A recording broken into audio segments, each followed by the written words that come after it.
बिस्मिल्लाहिर्रहमानिर्रहीम। अस्सलाम वालेकुम व्यूवर, मैं हूं शहबाज और आप देख रहे हैं मेरा यूट्यूब चैनल।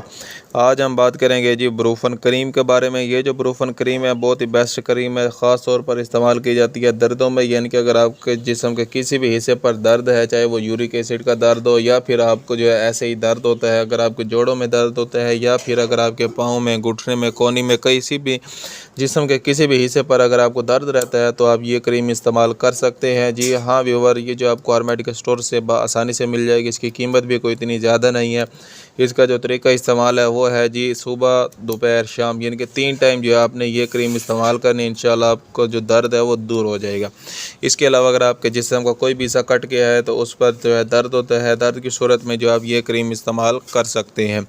इसके अलावा जो है ये एक अच्छी कंपनी की जो है क्रीम है। अगर आपको इससे बेनिफिट नहीं मिलता है तो हमें कमेंट लाजमी करें। अगर आपको कोई भी बात समझ नहीं आती तो तब भी जो हमें कमेंट लाजमी करें। और ऐसी और शॉर्ट इन्फॉर्मेटिव वीडियो देखने के लिए हमारे चैनल को सब्सक्राइब करें और साथ में बेल आइकन को प्रेस लाजमी करें। मिलते हैं अगली वीडियो में, अब तक के लिए हमें इजाज़त दें। अल्लाह।